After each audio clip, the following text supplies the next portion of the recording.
A 45-ton tank against a 15-pound tube.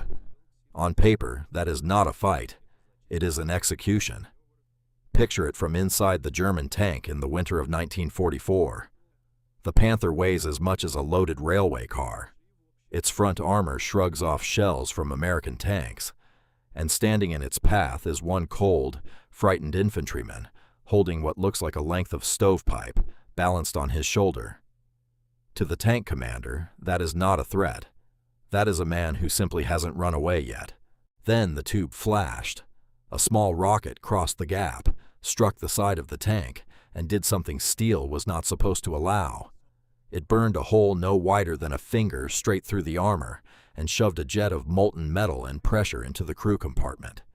The tank stopped. Smoke climbed out of the hatches. The man with the stovepipe was already crawling to a new position before the engine died. American soldiers called it the Bazooka, and most of them didn't trust it. It jammed in the cold. It left a smoke trail that pointed straight back at the man who fired it. Against the front of a heavy tank, it often did nothing at all. German crews who first saw it weren't impressed either. By the end of the war, those same German crews were carrying a bigger copy of it, and they had given their copy the exact same insulting nickname. This is the story of how a cheap metal tube that nobody respected handed one-foot soldier the power to kill a tank and rewrote what every army on Earth had to be afraid of. For almost all of military history, a man on foot could not stop a tank. That was the whole point of the tank. When the German panzers smashed through Poland and France, the infantry in their way had almost nothing that could hurt them. You could throw a grenade and pray it broke a track. You could call for artillery and wait. You could run. A single soldier facing a tank was, in plain terms, prey.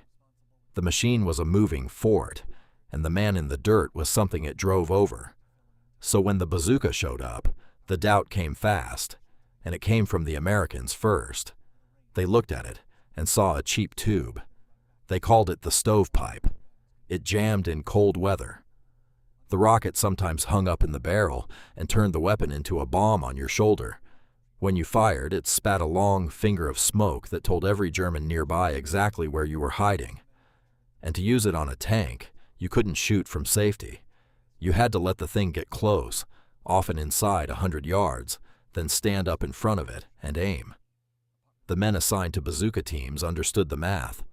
They made grim jokes about how long they expected to live.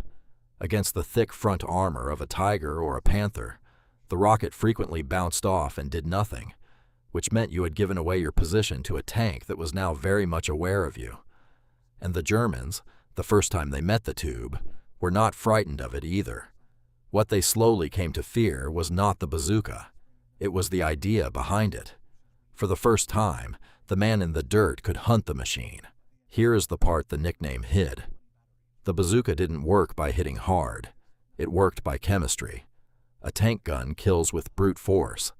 It throws a heavy slug of metal at enormous speed, and to do that it needs a huge barrel, a heavy breech, and a vehicle to carry all of it. That is why anti-tank guns were big, and why one man could never carry one. The bazooka's rocket did something completely different. Its warhead was a shaped charge. Inside the nose sat a hollow cone of copper, backed by explosive. When it struck the armor, the explosive collapsed that cone into a thin jet of metal, moving so fast it behaved almost like a liquid, and that jet drilled through steel by sheer focused pressure. The trick was that it did not depend on how fast the rocket was flying. A slow rocket from a cheap tube could punch through armor that a fast cannon shell would have bounced off. That was the breakthrough, and it was easy to miss because it wasn't in the part you could see. The launcher was just a tube. The genius was in the warhead. The shaped charge let you take the punch of an anti-tank gun and shrink the delivery down to something a single soldier could sling over his shoulder and carry through a forest. So the weapon that looked like plumbing was actually carrying one of the cleverest ideas of the war. The men who laughed at the tube were laughing at the wrong half of it. The bazooka came together from pieces that didn't obviously belong together. One piece was the rocket. American work on small rockets reached back to the experiments of Robert Goddard, and by 1942 a pair of Army officers, Leslie Skinner and Edward Uhl, were trying to build a launcher a soldier could actually use. The other piece was that shaped charge warhead, a chemistry that could beat armor without a giant gun behind it. Put the warhead on the rocket, give a man a simple tube to aim and fire it, and you had something new. The name was an accident. The tube reminded soldiers of a homemade musical instrument played by a popular comedian named Bob Burns, a thing he called a bazooka. The nickname stuck, and an entire category of weapons ended up named after a comedy prop. What sold it was a demonstration. At a weapons trial in 1942, the developers fired the new launcher at a moving tank target and hit it in front of senior officers who had never seen a single man threaten a tank that way. The reaction was immediate. The weapon was rushed into production and pushed out to the troops at a speed that left almost no time to work the bugs out.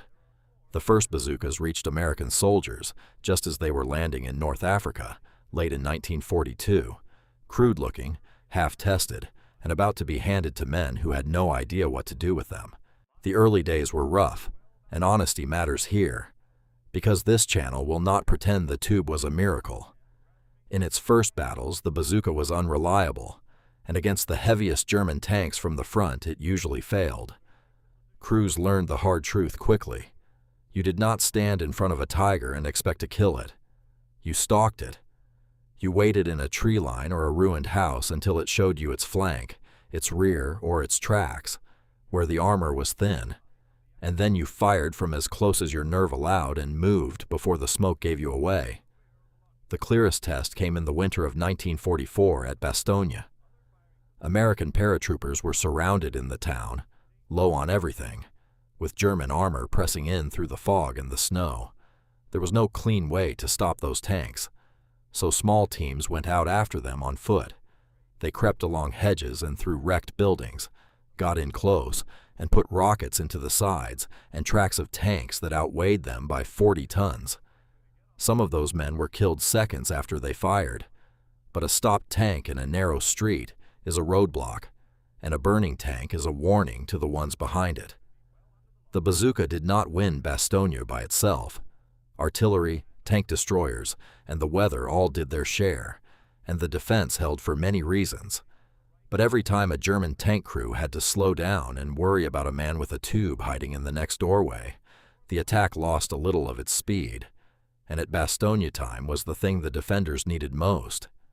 The tube the Army had nearly dismissed was buying hours that the whole battle turned on. The American commander's answer to a German demand that he surrender became famous. It was one word: nuts. The town held. And here's the twist that says everything. The Germans captured American bazookas, first in North Africa, then on the Eastern Front from the ones sent to the Soviets. German engineers took the tube apart, saw the shaped charge idea inside, and did not laugh. They were impressed enough to copy it. Then they made it bigger. The German version fired a heavier warhead from a wider tube, and it could do to American and Soviet tanks what the original bazooka struggled to do to theirs. They built it in large numbers and handed it to their own infantry, the same infantry whose tank crews had smirked at the American stovepipe a year or two earlier. And the nickname followed the idea across the front line. German soldiers looked at their new tube and called it the Ofenrohr, the stovepipe. The men who had laughed at the cheap American plumbing ended the war carrying a heavier version of it, with the very same joke for a name. That is what underestimation looks like in slow motion. You mock the thing, then you build the thing, then you depend on the thing. When the war ended, the cheap tube had quietly done something no battle plan set out to do. It had ended the tank's immunity to the ordinary foot soldier.